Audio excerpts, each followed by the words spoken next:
Bowman, Baker, Lynch, Escadade, Thibodeau, Cox, Smith, Epperson. Here. We have a quorum, Mr. President. I have invocation by Joyce Bowman and pledge of allegiance by Jim Smith. Let us pray. Heavenly Father, we come now thankful and grateful for all of your many, many blessings. We pray your blessings upon this meeting. Heavenly Father, let us do the will of the people that we represent. I pray these and all other blessings in the name of Jesus, Charles Grubb. Amen. Amen. Amen. Turn and face the flag and repeat after me. I pledge allegiance to the flag of the United States of America and to the republic for which it stands, one nation, under God, indivisible, with liberty and justice for all. Justice.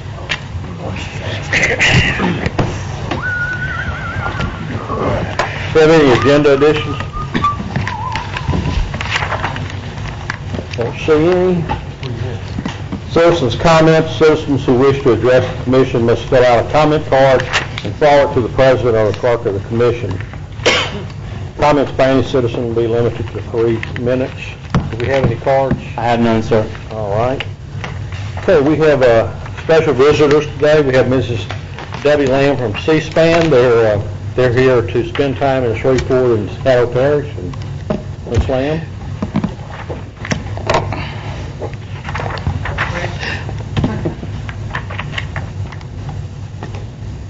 Okay, my remarks only take about 4 hours. Wow. That would be interesting. You got your sleeping bags and stuff like that.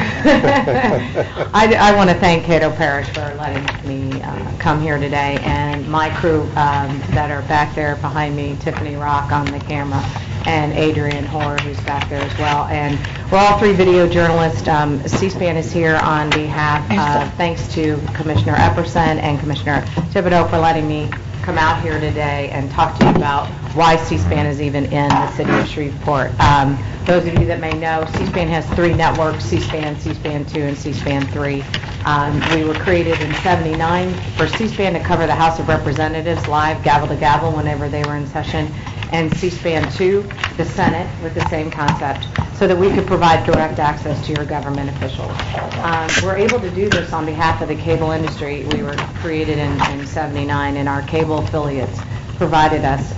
You have 3 networks. So C-SPAN 3 then is the network in which we can utilize when the House and Senate are not in session. We'll show live hearings, press briefings, and then I'll get to a second as to why the 3 of us are here in relationship to the networks. C-SPAN, all 3 networks are offered 6 cents per household, which means you get a great value for your package there. A lot of people think we're funded by the government because that's what we cover. And we're actually funded primarily by our affiliates. And so that money goes to so that you have 3 networks to carry. And other networks are much more expensive. We don't have commercials on C-SPAN. We show a variety of points of view and of interest. And so that's sort of where we try to get in with the balance. Most importantly, direct access to our government officials, just like you all have on your side here, that the city can come out and take a look at it. Now, why are we in Shreveport? Well, we decided to get out of the Washington, D.C. Area and not focus so much on what's going on with the federal government, but on the weekends, because we have time on C-SPAN 2, we have a nonfiction book-related programming called Book TV.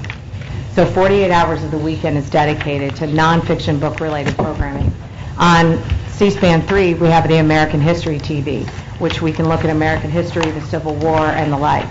So what we're doing is we're traveling around, the 3 of us, and I think this is our 11th city, or close to it, that we spend a week in the city, and we capture the unique literary culture, nonfiction related literary culture, and the unique history of the city as well. And then all of those segments that we produce, and the 2, Tiffany and Adrian, produce, Tiffany specializes in book TV and Adrian in history. Those segments they produce, and they could be anywhere from 8 to 10 minutes, will air on a special Shreveport weekend. So Shreveport itself will be highlighted March 3rd and 4th for books, all the book-related programming, C-SPAN 2, and for history, C-SPAN 3. We've created actually a new block where you'll see all the program that we created for Shreveport for history in one big block on Sunday nights at 5 o'clock on C-SPAN 3 on that weekend. And then for C-SPAN 2, it's Saturdays at noon. And in addition to all that, all this programming is available online for you to view for free, in addition to about 165,000 hours of C-SPAN programming that's available on the video library since 1987. So we're here, we're also doing a lot of community and education outreach. We're working with the cities like yourself, and going in and talking to the schools, for example, Caddo Magnet, Captain Shreve, Byrd High School, and we also are going to visit Academy Recovery and Discovery Center as well. And I really appreciate this opportunity today, Commissioner Epperson, Commissioner Thibodeau, for letting me come here today. We did interview the mayor as well, and so I think we're going to end up interviewing you. I think Commissioner Thibodeau said that you'd be on the hot seat. So, okay. We're going to do it right now. No, I'm kidding. But do you have any questions about what we're doing in your city? And we're Twittering out as we go along. Those of you that Twitter, does anybody Twitter in here? Okay, that's honest, because it's hard for me too. Not doing the meetings. So, but the city has been fantastic to us, and we really appreciate all you're doing and giving us this opportunity.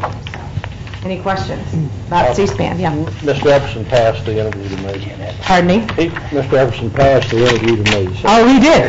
Okay, so you're on the hot seat. Here we go. All right, sir, well, we'll work that out. And the reason why we want to do that is we got the mayor, but we also want to do Caddo Parish, because it gives our viewers a perspective of what, not all cities are built with a parish, or, as the mayor mentioned today in his speech. So it gives our viewers an inside look into a city they don't know anything about. So we appreciate it. Thank you very much for your time. If we can do anything to help you, please let us know. I will. You've been great. Thank you, and I'll be talking with you. Okay. All right, thank you. All right. Thank you. Hold up, I think. What's that? You can never just Oh, okay, no, I love questions. Please, hit the button. They're working on it. Oh, okay. Go ahead, Ms. Lynn. Certainly, I do want to thank you all for the service that you all provide to the community. Watch C-SPAN quite a bit. It's pretty, of course, I love politics and government and public policy, and so, but just from a legislative standpoint, it gives people a snapshot into, how government works and actually what we do, and they're able to see, not just get sound bites, but, the actual, what goes on there. And I had an opportunity back in August of last year to do one of the Comcast History Makers interview at the National Foundation for Women Legislators conference there in Des Moines, and C-SPAN was there. Of course, the Republican presidential candidates were in town for the Iowa caucus and all that, straw poll. And so C-SPAN was, of course, there for that, but certainly a valuable service to the community, and thank you all for what you did. Yeah, thank you very much. And you did hit on a lot of highlights of C-SPAN shows an event in its entirety and unfiltered in a way in which you have to think for yourself about what you're seeing, and that's what we talk to students and teachers about. And Comcast has helped us partner this week on many of the week's logistics, and we work directly with our cable affiliates when we go into that community, because they do offer us for basically nothing, and they don't make any money off of us. And it's the only unique network of its kind. We don't have to worry about advertising dollars. Thankfully, we don't have to worry about ratings. I'm kidding. So we don't. We produce a product in which you can turn us on and watch, and have direct access, like you mentioned. You get mad, turn it. Yeah, when you get mad, you can turn us off. I watched the grilling of Attorney Holder the other day. That was pretty painful, but on C-SPAN. But certainly, without you all providing that, we wouldn't even be able to see, what's going on. So thank you. Thank you very much. Mr. Chairman, I have one. Mr. Epperson, have you next. Mr. President, would you maybe give Ms. Lamb a rundown of the organization of the parish and how we work? I'll do that when I meet with her. Okay. Thanks. That's all I have. Mr. Williams, anyone who wants to speak, go ahead and push the button. It's working now. Thank you, Mr. Chairman. Again, I'd like to echo what has been already said. We're glad that you've given America a glimpse of the great city of the South, Caddo and Shreveport, a great culture, vibrant, diverse community, a very friendly community, hard-working community. We're glad that you are here. But at the top of your comments, you named some schools, and I spoke with you early on. Booker T. Washington High School has a great telecommunication program, and I would like you to include them in your event. Here while you're here, because sometimes they never get exposure that they need. Bird always get the exposure, and other schools do. But some schools in urban America never get the opportunity to meet and greet people like yourself. So they need that type of exposure. They need that type of positiveness to create a greater America for our young people. So we hope that you would be inclusive enough to go to them and say, we are here. We want to make America a better place and Shreveport a better place. And hope that you would expound on that as well. I'm glad you shared. Sure, and if you have a contact there that I could utilize, then that would be helpful. A lot of where we get our ideas for what schools we visit from, obviously the city, but the cable affiliates, and also we have a database, a C-SPAN classroom. All of our materials that are available online and on air are free for teachers to use in the classroom, as well as students and anyone.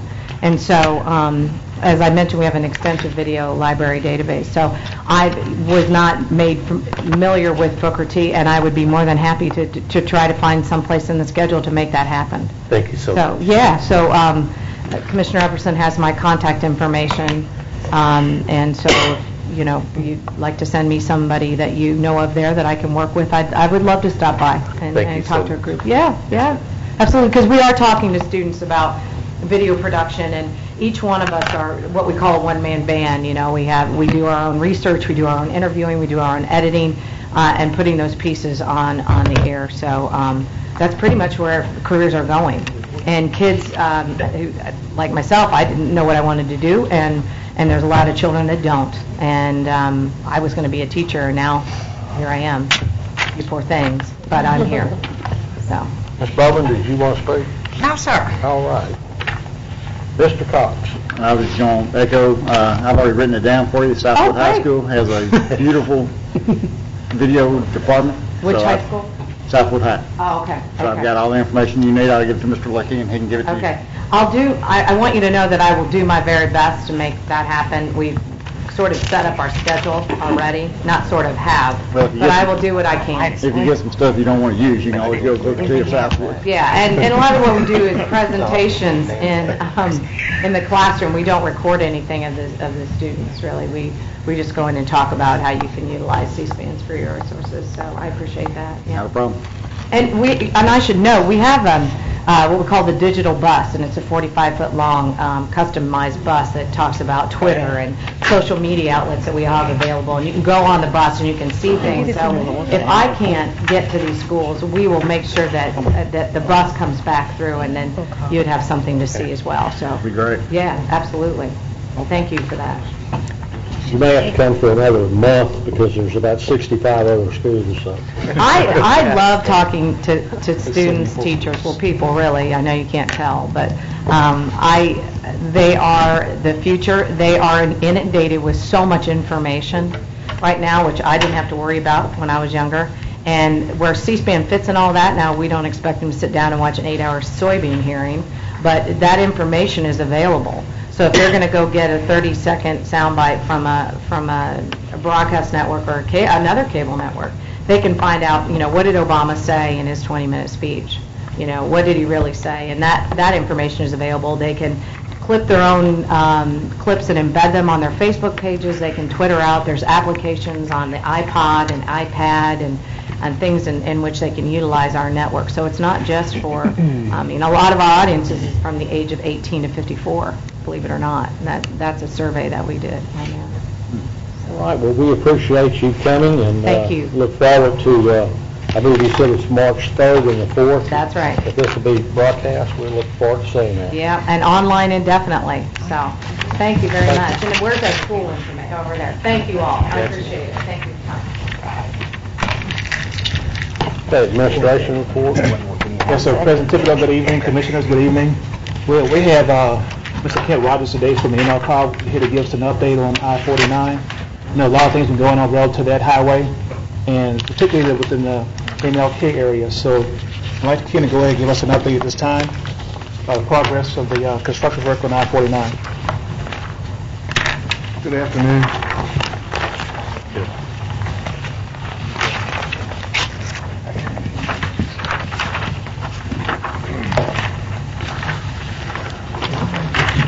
If it doesn't come up, I'm passing around copies.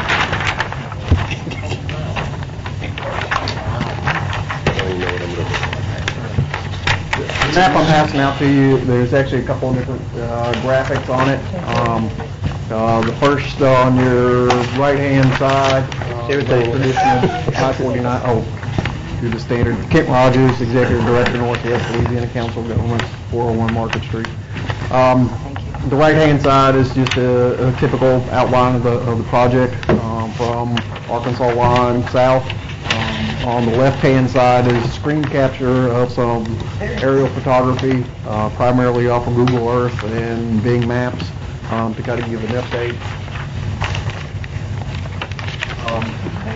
Heading from the Arkansas line, coming south.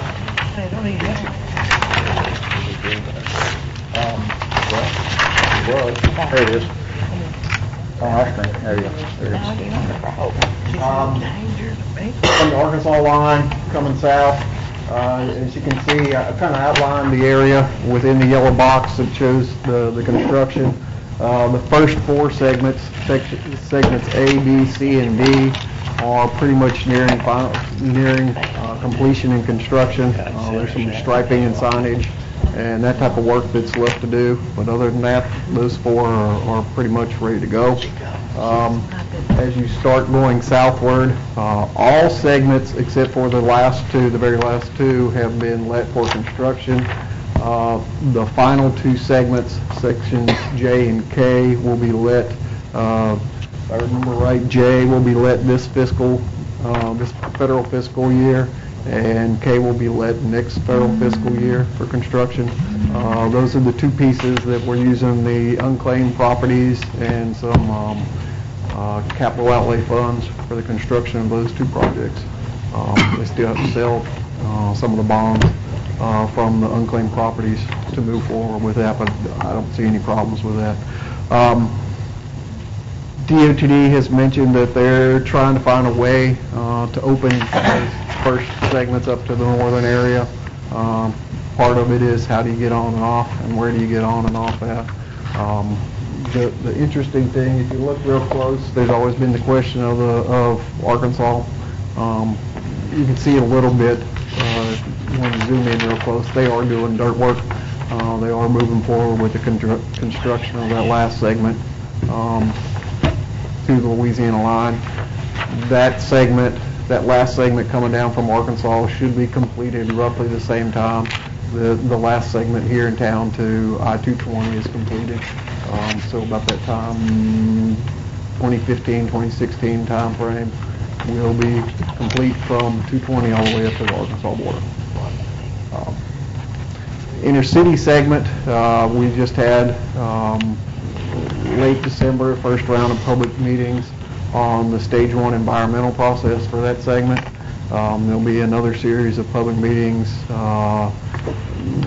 early summertime as they move forward with alignments and additional data collection for that area. They also have to do all the traditional environmental work of, wetlands, floodplains, any other environmental hazards that might be in the area, and that type of stuff, identifying all those measures within the inner city area. But moving forward with that project is in pretty good shape. Any questions? Mr. Nominee? Just a couple. You said the A, B, and C, D is almost complete. You lost me when you said E, F, G, and H. Where are they at? Coming back this way. Let's see. I mean, I see them on the map. I'm just talking about where are they at on the timeline, I guess. On the timeline, well, from LA1 all the way north should be completed in the 2013 timeframe, fiscal 2013. So about a year and a half from now. Okay. Those all be completed. Okay. And the idea then is we will open from LA1 all the way north prior to those last two segments being. And they'll be completed when? 2013? 2013, early 2013.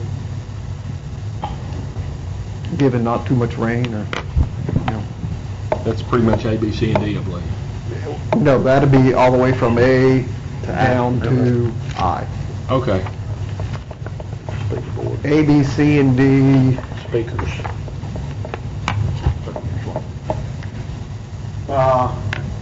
A to D, which is Right there, down to yeah. 71, which is roughly about here. Right. Those are basically completed other than striping and signage. Okay.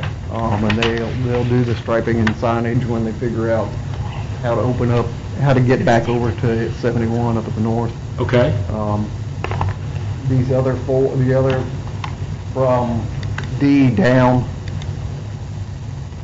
to LA1, those will be completed the 2013 timeframe. And at that point in time, they'll open it up to join with D. It will be opened up as soon as they can. When you open them up, you're going to open up A through, what'd you say? They're going to open A through D. They're trying to open A through D first. Okay, when will that be open?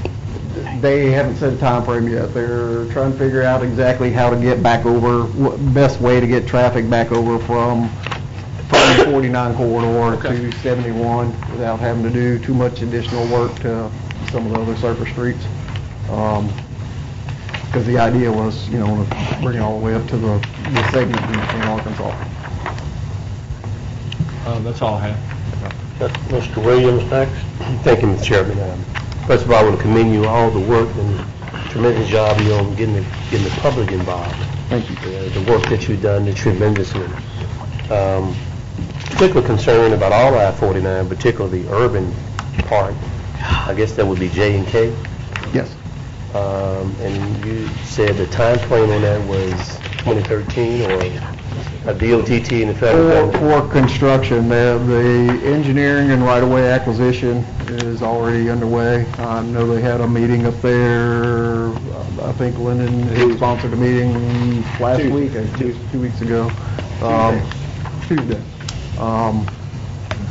For a part of the acquisition process and how that happens and how that works. I know that the DOT's identified all the parcels of all the properties they would need. My understanding is most of those letters have gone out. I don't think all of them have. Unfortunately, I wasn't at the meeting, so I'm 100% up on that. There's a misperception that Yeah. what happen is people are not going to get the same fair market value for their property. We need to set the record straight, put the right information out there because there seems to be some understanding that's not going to happen. My understanding of the DOTD process, that DOTD will perform they'll have 2 appraisals done on the property, and then they'll offer whatever those appraisals are to the property owner. The property owner has a certain time frame to say yes or no, I accept that, but then also have their own appraisal done, and they can take that appraisal back to DOTD and negotiate from there between their own appraisal and the appraisals that DOTD do. Just for the initial project, J and K, the capital, the construction component, what would be the impact just for the construction component for the J and K area? I don't remember the total numbers off the top of my head by segment. I remember because we had to go through a lot of this process, for some of the grants that we requested through DOTD and Tiger or whatnot. Federal Highways has a formula that says for every $1 billion you invest in construction, it creates X number of jobs and whatnot. And I want to say that the total project cost from, I think it's on the bottom, Like almost $614 million from 220 to the Arkansas line. And I want to say that supported, in the range of 40,000 jobs. But that's, construction jobs and, subsidiary jobs, and then, the people working at the concrete factories that are shipping things over and whatnot. So those aren't all jobs right here, but that's, jobs supported by that effort. after the environmental study, the segment with the ramps will be going off in the urban area, particularly Ford and Caddo Street, going downtown and going through The inner city piece. Yes, has that part been discussed in terms of is that actually going to be the ramps Or we still need the That's public part of the input? process, the stage one environmental assessment that they're doing now, that's part of that process. Identifies the exact ramp alignments and configurations and whatnot. A lot of that has to do with the geometry. So that's more stages of public meeting, more public input. Correct. Thank you. Mr. Johnson? As Mr. Rogers mentioned, on Tuesday, I did have a meeting in Southern University to discuss sections J and K. And it puts to rest a lot of the myths that was out there about the land acquisitions. There will be 2 assessments of the property, and then they typically go with the higher assessment. The landowner has 30 days to accept the land, and they can also offer a counter to it as well. Based upon that, if they still have problems, then they go into an eminent domain at that point in time. But another piece that has been left out a lot of the conversations is relocation assistance. So basically, if you have a home that's valued at, say, $30,000, and to find another home of equal value or equal size and features, so if you're in a 3-bedroom, 1 bath, they have to find you another 3-bedroom, 1 bath, equivalent same size, and say if it's $80,000, then the relocation assistance will pick up to $50,000. Okay. So there's a piece in there that will catch that downfall. Good job. Yeah, their process is to put you in something Yes, sir. as good, if not better. All right. Thank you. Okay. All right. No other speakers. Appreciate you coming and giving us this information. Thank you. Woody? Thank you, Ken. Yes. Commissioners, the other information we have for you today is just by way of information. The legislative luncheon is going to be next Friday. And we have a brief draft of the priorities. Mr. Luckey will be providing to you this Thursday. You take a look at and perhaps add something to the list that you want us to present to the legislators when they meet with them next Friday, the 17th at 12 o'clock at the Petroleum Club. Also, the Small Business Summit, we had a press conference this morning at 11 o'clock. We kicked that off, and we are participating in that as a sponsor. And that will be at the Convention Center, and we'd like to encourage all small businesses to come out and be a part of that. Senator Landry will be here and provide you a little handout on that as well. It should be a good event. This is the first one of its kind to be held here in our parish, and we think it'll be a benefit for those who aspire to get into business and current business owners. Also, the Police Jury Association Convention will be held this month, and also the Shaw Group, who's our lead engineer for the utility district, will have an open house, and they're located right across the street in the Beard Tower. And they were asking us to participate in the open houses to kind of see the layout and what they have to provide for the community. All right. Give that support. And I had just communicate, I had a request from Commissioner Williams this couple of weeks ago about the youth employment program that we used to have here in the parish. And I'd like to give you, Commissioner Williams, an update in the board. Ms. Bryan, you want to cover that real quick? On the youth employment program. Summary. we didn't, did you want to pass out the, Yes. the list is not passed out? Yeah, why don't we do that?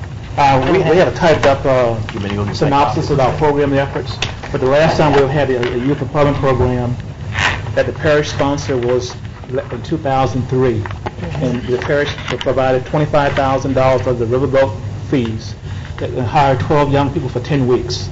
And each commissioner got the opportunity to nominate someone, and we interviewed them. If they met the employment requirements, we hired them, and they worked with us for 10 weeks. In 2009 and 10, we had some stimulus federal money through the CDC that hired young people throughout the parish, and it didn't cost us anything. So that's the extent of our efforts, and we have nothing since 2003 that the parish actually had done on behalf of our youth employment summer program. All right, and just to add to that, when we posted the jobs, we posted jobs in the same manner that we post other jobs. Even though the commissioners would recommend someone, they still had to meet the minimum qualifications. And now all applications are online for the parish, so any applications now will be online.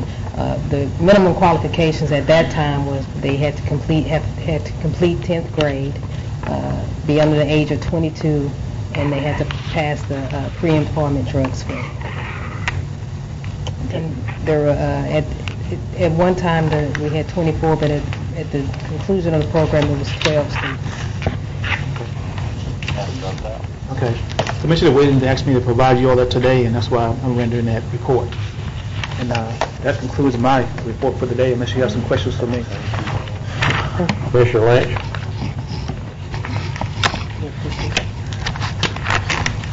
Yes, ma'am. Let me, and I'm not really sure where Commissioner Williams is going with it, but certainly I think that a lot of focus, the last two projects that we've looked at, one when we went to Oklahoma City, delegation from Caddo Parish, as well as a presentation that I looked at, went to on Friday at LSU. Certainly, there's a lot of discussion going on about retaining our young people, how and integrating them into the workforce. And I know Cohabitat and some other folks are making some inroads in that. The film industry, also has, I think, a component. But all of these projects are, talking about integrating our young folks within the age group that Ms. Bryant just talked about. And so I know that we've not done it in almost a decade, but certainly I think it may be, an appropriate time to look at it again, to see if it's something, of course we want to be a part of and also leading in that area as well. And I know that some of us are getting older and that we want young folks to be sitting in these seats as well. And so getting them familiar with public service and not only from an elected standpoint, but also from an administrative standpoint, I think is a good thing, because I don't, y'all don't plan on working till you're 100. No, ma'am. And so, certainly, that pipeline, we talk about, school to prison pipeline, but we need to be talking about school to public service pipeline. And so certainly, I think a program of that magnitude would allow us to do that. So thank you. Mr. Cox? I've got something else. If somebody else wants to stay on that subject, I can come. Mr. Williams, were you on that subject? Thank you. Yes, particularly that subject. Thank you, Mr. Chairman. I hope that you would take this information, go home and digest it on it, read about it. This is something the commission had before, and I wasn't part of the commission in 2003. I thought it was a good project at that time. It's something I think we need to explore, because we got to prepare our children for the 21st century, take on the high-tech technological jobs, service jobs, public service jobs in the future, because we live in a global economy now. Our young people have to compete with everybody in the world. And a lot of them that we hire are not prepared. I think this would be a great opportunity to prepare them for the work environment. Why can't it be a better place? Why couldn't it be a jump start for our young people to have an opportunity to see how in and out of government work, different department work, prepare them for the 21st century, because they are not prepared as of now. They are not. So I hope it's something that you would consider, prick your conscience, your heart, to provide some meaningful employment for our next generation. I think that this would be good. It would be a win-win for us and for them. It's a return on our investment, because they go be getting they'll be given tax form. They're going to pay taxes. They're going to buy goods and services. Most of all, they're going to get some training, some internships, something they really, really need, something that's been missing. So hope we can collectively together, work together, Mr. Chairman, and find some resources within our budget and be proactive this summer. It's going to be summer, and there will be a lot of people unemployed, and most of the time a lot of tragedy happens during the summer. We got to keep our young people off the streets. We got to provide wholesome recreational alternatives for them, so they won't have to go to jail. So we won't have another tragedy like we had this year when people drowned in that river. So we have to provide an alternative to be proactive and not reactive. This is a very proactive way, very cost effective, and I hope you will give it some consideration down the road. Thank you. Okay. Next order of business. I think David. Were you going to communicate and? Yeah. Okay. Fire away. I either need Ken or Robert Moore, Ken, if he could come up for a second. You probably already know what I'm going to ask, but I got to ask it anyway.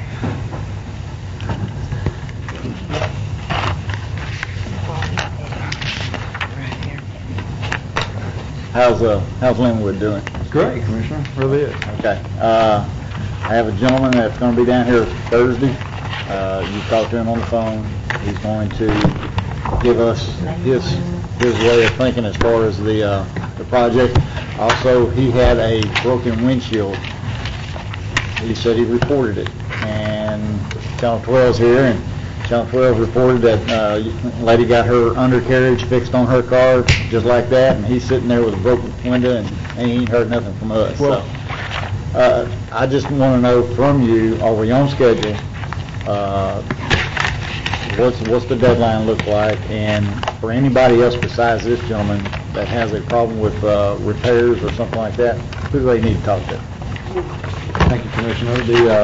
We are on schedule. In fact, we're ahead of schedule. We worked through the night a couple weeks ago to get ahead of schedule due to the weather. We're placing the rock down. The last bit of rock is covering up the lime today. We expect it to be topped out by the end of the week, and probably by the middle of next week have a first layer of asphalt on. After which we're going to come back and start working on the ditch line, trying to get that all graded out before we come back and put the final touches on the end. I would expect that we are ahead of schedule. We're less than halfway through on contract days, and we're probably almost 60 to 75% complete. So we are way ahead of schedule. As for the gentleman with the correct windshield, he has not been in touch with us about a windshield. He's been in touch with us about numerous other things. Yeah, I know. Some of which were not project related. We have addressed those, and the contractor has addressed some of his concerns too, as much as firing a few people that he had some trouble with. Okay. And is concerned with any problems, Miss Winchester, her car will be fixed on Wednesday. We worked out a deal with the contractor. The contractor was responsible. The contractor just has a different policy of how they handle things through people's insurances and through road hazard and that kind of stuff. We do evaluate as well as the contractor. What they do is they investigate every incident. As you can imagine, everybody and the brothers want to come out, with a tire problem or with a windshield problem. The gentleman in reference, his cracked windshield, when I heard on the news, we weren't doing any activity on the job site that would have caused a cracked windshield. We were hauling no rock. We haven't started any type of activities that would have caused a cracked windshield on our project. And if that was the case, and if it did happen, which I don't know how it would have been a problem, cracked windshield doesn't come with when you're following 25 miles an hour. And unless he's following too close behind a dump truck that had rock on it, we didn't have rock on the job site at that time. Okay. So, but again, he didn't come to us. But if there is a problem, if we do have a resident that has a problem, we definitely encourage him to contact the contractor first. He needs to investigate it and determine if he is going to be responsible. The job site, once we do a contract with the contractor, the job site is his. I can't go out there and tell him what to do. I can't tell him how to do it. All I can tell him is you're meeting specifications, you're not meeting specifications, or you're not meeting deadlines. As for how he handles traffic control or safety conditions on that is up to him. Make sure he follows the MUTCD. Make sure he follows normal standard construction practices as well as safety practices for his people, our people, and the general public. All that is spelled out in our contracts and on our documents. So I would always say to suggest contact Best Jet Builders first. If you do not get a response from there, definitely contact me at our normal office, and I'll investigate. And we act as a mitigation. We try to figure out who's at fault and help out who we can, such as we did in this Wingate situation. If you can, email me their name, address, and phone number. Best Jet Builders. Sure will. All right. Thank you. Thank you. Thank you, Mr. President. Ms. Baker. I just want to remind some of the commissioners and also inform you, Commissioner Williams, at NACO, on their website has a program where our students can go, and it has the whole form of government from the top down to from the state, national down to the community, and they can learn about the form of government, how bills are passed and all that. And one of the things, the libraries were pushing it last year when it came out, so, and also it'd be a good idea to tell your schools in your district about it. But it's a very easy program for them to go through and learn about the forms of government and how it works, and also it's available for them even in the libraries as well. So just wanted to remind you of that. It's a very good program that they have. Thank you. Yeah, I just had a quick question, administration, on the economic inclusion report. Yes, ma'am. Is we're on track for getting it? Yes, ma'am. We have it complete. I'm just trying to recommend some additional changes in that as well. Okay, thank you. But we have it completed already. Okay, thank you. Great. Well, thank you, Mr. Chairman. Probably last time I say something before the meeting is over. But laugh if you must. If it's funny to you, so be it. But it ain't funny to me. First of all, I want to commend the chairman and Mr. Vice President and Mr. Woodrow and this administration for attending the Different Making Award. I was touched by, because of the support of the community, there were over 80 senior citizens from nursing homes and assisted living facilities who never had a chance to go to hear Miss Dorothy Norwood. Free of no charge, treat them like VIP, treat them with dignity and respect. That's what service is all about. It's not about your position, it's about the mission of yours, to help people that can't help themselves. And that event was well attended, and I want to commend you, Mr. Chairman, you guys for coming. Because that's what we're supposed to do when we're elected, supposed to help people that can't help themselves. And I want to thank you for that. My second major concern, and there are those of you that laugh and say I'm crazy, that I don't know what I'm talking about.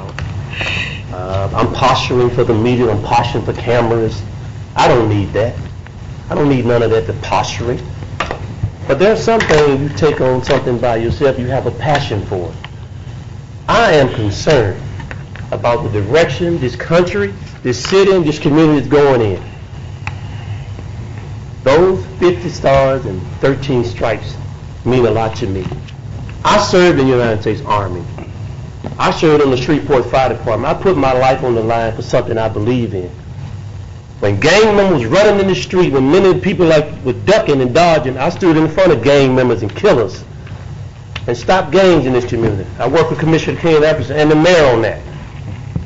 I feel the same way about indecency in public, walking around with loose-fitted pajamas on with your private parts showing out in front of our children, in front of our senior citizens.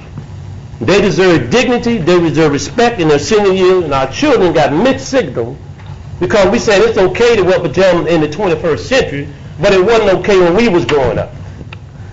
Your mother would let you come out the house like that with your pajamas on, your underwear on. And now we say it's okay. We send a mixed signal to our children.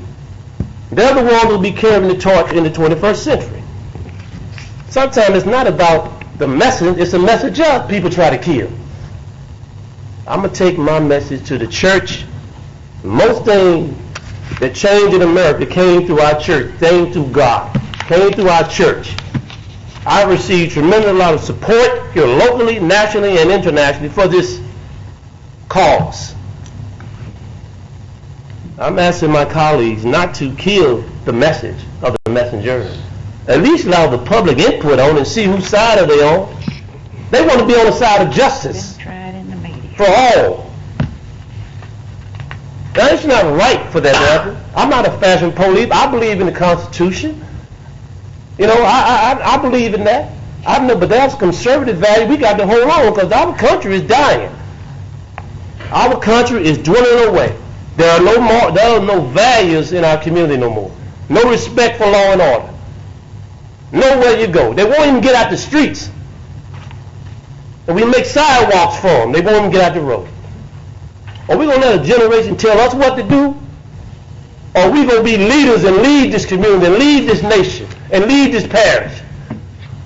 And let young people know. Not all of them are not non-conforming, but those are.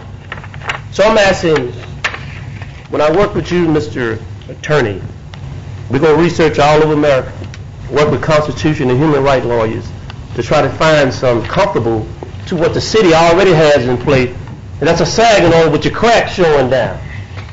That ain't right. Half the people walk on crack down can't even read.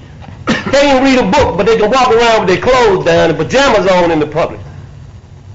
We got the worst education in America right in Louisiana. Right here, we rank last. Let's rank first in something. Let's try to make a better quality of life for our children.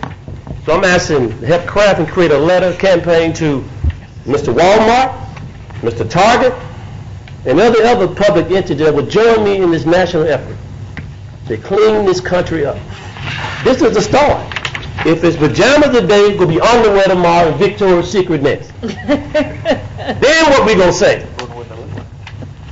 It's time that we change the direction of this country, to change the direction of this mindset, and let's think about the family values that what this country was built on. Drilling away. So I ask that you help me with that, Mr.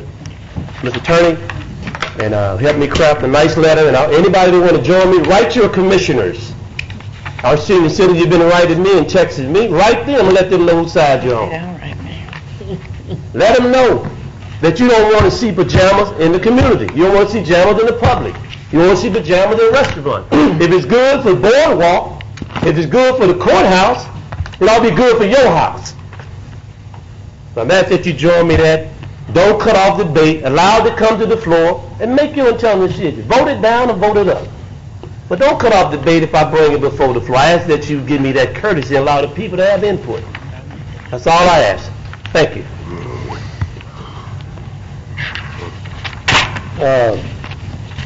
Ms. Lynch, you want to discuss national and county government law? Communication reports, yes, sir.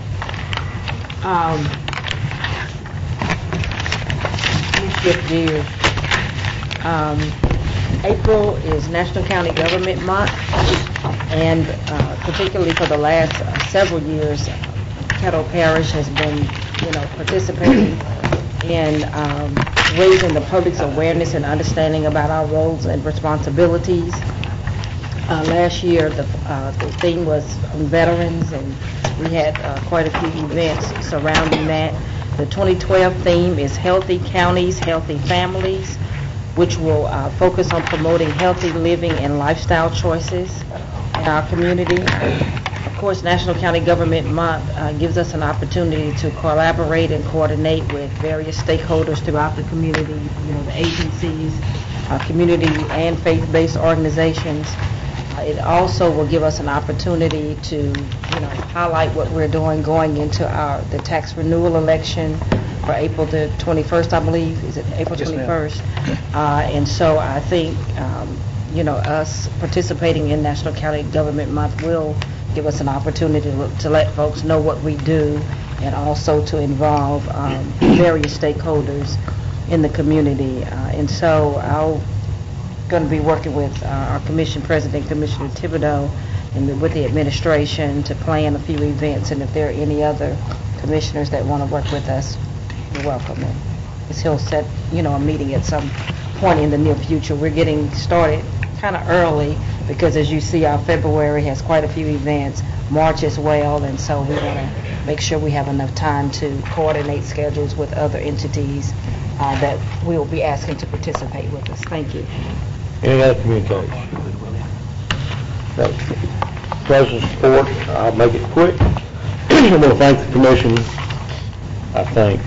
for voting me president. Secondly, I wasn't here. I was. Why you got the job? Yeah, that's why you got the job. You should always. That's how it happens in Sunday school. If you're not there, you're the president. But I was there with my second grandchild being born, and I got to let you know that children and grandchildren trump the commission. Always will. I hope everybody feels that way. Secondly, I wanted to be here to present the award to Ken for his service, because one thing that Ken, I think, really did well last year, and I really appreciated it, was he was an excellent in as far as recognizing the veterans and making efforts with General Motors to see if that shouldn't come down to some type of positive situation, which I think it eventually will. But I think he did an excellent job as president, and I wanted to personally thank him for that. And I thought he was very polite to everybody and very fair, and hope I can do that myself. I'd like to ask Mr. Cox, who is the chairman of the Personnel and Policies Committee, if you would have your committee review the travel policy and let's tighten it up. Already ahead of you. Okay, good. In reference to what Mr. Williams was talking about earlier, the Difference Maker Award, I enjoy going to things that are positive because there's not a whole lot of positive in America right now. And I thought that was a very positive thing. And both Mr. Wilson and Joyce Bowman were recognized as difference makers. And Mr. Williams also was recognized, and he received the Eddie Jones Award. So congratulate all of those people for their awards. And Mr. Williams was one of the MCs and did a fine job with it. We appreciate it. Okay, new business? New business. Ordinance number 5174 of 2012, amending the budget of estimate revenue and expenditures for the Riverboat Fund in the amount of $40,000 for the C.C. Antoine Black History Empowerment Plan for the year 2012. Move to third. Second. I think that, excuse me, let me ask a question. Is that in my district? Mr. Williams? Yes. Back to the motion. Okay. Who's second? Joyce. I Joyce, okay. Because you got, all right, Bowman and And since I'm one of the, Mike, okay. yes, sir, I'd like to speak. All right, Ms. Bowman. Commissioner Williams, if this is located in your district, this started before you ever was elected. I still need to be informed. I don't care when. I need to be informed. Well, guess what? Hopefully somebody will inform you. I don't like surprising what I'm saying. Hey. Well, guess what? Let's calm down. Mr. Bowman. I'm going to speak next. Let him have it. You want to finish what you had to say? Yes, sir, that was basically what I had to say. And to set the record straight, when I read the agenda, that's when I knew that this was on here. Basically with my name. Yes, I support it, and I told Commissioner Cox that I will support it, and I stand by that. All right. Mr. Williams. It's not a matter of support. It's a matter of respect. If something going in the district, I don't like, I wouldn't do that. Out of respect of courtesy, I wouldn't do that to you. I have to do unto others, having to do unto you. I'm going to support it. Commissioners, I don't have a problem. This is a great project, but I just would like the fairness, like you would like fairness, to be informed. Thank you, Mr. Chairman. Okay, I think this was just an oversight, and because normally all projects are pretty well brought to the attention of everybody, and if it was an oversight, I'm sure it won't happen again. Mr. Cox? And let me follow up on it. This is a project just not in one district alone. This project has, when it was brought to me first, and I got Ms. Bowman in on it for support, this was almost a year ago. So it's not that it's in one district and disrespecting you. It's not. This program and this organization is going to bring every district in line with the CC Antoine. So if we made an oversight, make sure it won't happen again, but this is for all of Caddo Parish, and this program is what's needed. Thank you. Mr. Dominic. I'd like to make a motion to englobo ordinance number 5175, 5176, 5177, 5178, and 5179 to Thursday, please. Second. Got a motion by Mr. Dominic to englobo, second Mr. Escudé. Cast your vote, please. We need to vote on 5174 first. All right, I think that was part of the, he was... We want to take that one also? And, I'll add 5174 in there too. I think that was his intention. You're right. Yes, your vote, please. All right, that passes 12-zip. Okay, next we move to resolution number 10 of 2012 in support of the American Rail Society to submit a grant proposal to the Louisiana Office of State Parks to participate in the Louisiana Recreational Trails Program. Recommend advancement to Thursday's agenda. Second. Motion by Mr. Epson, second by someone on this side. Mr. Lynn, would you cast your vote, please? Passes 12-0. Next, would authorize the commission clerk a 3% merit increase for the year 2012. So moved. Second. Moved by Mr. Escaday, second by Mr. Dominic. Cast your vote, please. Move it to Thursday. That's correct.